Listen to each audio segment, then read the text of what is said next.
Alhamdulillah wassalatu wassalamu ala Rasulillah wa ba'd. Ayyuhal ikhwah a'azzani wa a'azzakumullah. Kita lanjutkan pembacaan Al-Adabul Mufrad. Berkata Imam Al-Bukhari rahimahullah, haddatsana Ismail qala haddatsani Malik an Nafi' an Abdullah bin Umar anna Rasulullah sallallahu alaihi wasallam qala عذبت امرأة في هرة حبستها حتى ماتت جوعا فدخلت فيها النار يقال والله أعلم لا أنت أطعمتيها ولا أنت سقيتيها حين حبستيها ولا أرسلتيها فأكلت من خشاش الأرض. Dalam cerita kepada kami Ismail, ia berkata telah menceritakan kepada Malik dari Nafi' dari Abdullah bin Umar bahwasanya Rasulullah sallallahu alaihi wasallam bersabda, seorang wanita disiksa gara-gara seekor kucing yang ia kurung sampai mati karena kelaparan. Akhirnya ia pun masuk neraka gara-gara itu. Dikatakan, dan Allah lebih mengetahui, dikatakan kepadanya, engkau tidak memberinya makan dan tidak memberinya minum ketika engkau mengurungnya, dan tidak pula engkau melepaskannya sehingga dia bisa memakan serangga-serangga yang ada di bumi. Nah, ini hadisnya ya ikhwah dari Abdullah bin Umar. Di sini Rasulullah SAW mengabarkan ada seorang wanita yang disiksa terkena azab gara-gara seekor kucing. Seperti apa kok bisa terkena siksa azab gara-gara kucing? Dia mengurung kucing tersebut sampai mati kelaparan. Tidak dikasih makan, dikurung sampai mati. Sehingga akhirnya dia pun masuk neraka gara-gara itu. Dikatakan kepada dia, pada si wanita ini, engkau tidak memberi kucing ini makan, tidak pula memberi kucing ini minum ketika engkau mengurungnya. Jadi ketika dikurung, engkau tidak kasih makan kucing tersebut, tidak kasih minum kucing tersebut, dan tidak juga engkau melepaskannya. Kalau memang tidak kasih makan minum, dilepaskan, tapi engkau tidak melepaskannya sehingga dia bisa mencari serangga-serangga yang ada di bumi. Nah, ini makna hadisnya, insya Allah sangat jelas dan terang.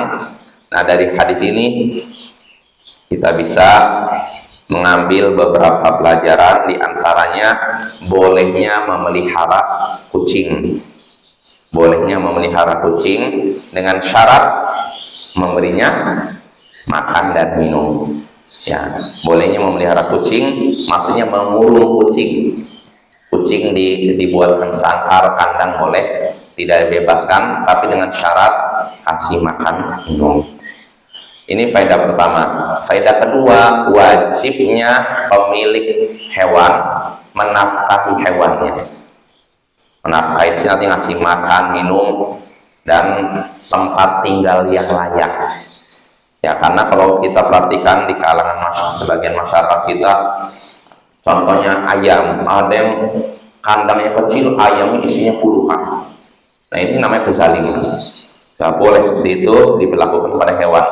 Dia saja kalau dikumpulkan sama manusia di ruangan sempit, puluhan orang kumpul situ, dia nggak mau, tapi dia berlakukan itu pada hewan. Nah, itu kezaliman yang akan dipertanggungjawabkan di akhirat nanti. Lalu faedah berikutnya juga yang bisa kita petik dari hadis ini, dalam hadis ini terdapat dalil diharamkannya membunuh kucing dengan cara apapun, baik dengan cara dibunuh langsung atau dikurung sampai mati. Ini diharamkan dan itu merupakan kezaliman. Lalu faedah terakhir yang bisa kita petik dari hadis ini, menzalimi hewan bisa mengantarkan kepada siksa neraka. Orang yang menzalimi hewan, menyakiti hewan, bisa masuk neraka. Maka hendaknya kita menyayangi hewan, bersikap sayang kepada hewan. Kalau kita mau mengurungnya, ya kasih makan minum. Kalau tidak mengurungnya, ya biarkan dia cari makanan sendiri.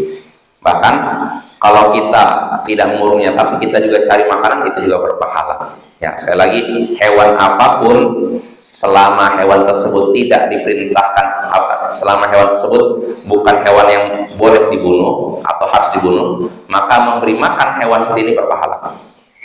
Jadi bapak, kucing, kambing, ayam, kalau kita ngasih makan, ayam orang kasih makan berpahala. Kucing juga. Adapun hewan yang boleh dibunuh, kan boleh dibunuh, harus dibunuh, maka jangan kasih makan. Kasih makan ular, ngasih makan burung gagak, tikus, jangan. Karena hewan-hewan ini dianjurkan bagi kita untuk membunuhnya. Maka anjuran memberi makan hewan ini berlaku hanya bagi hewan yang tidak boleh dibunuh. Adapun yang boleh dibunuh jangan dikasih makan. Wassallallahu ala nabiyyina Muhammadin wa ala alihi wa sahbihi ajma'in. Wa akhiru da'wana anil hamdulillahi rabbil alamin. Assalamualaikum warahmatullahi wabarakatuh.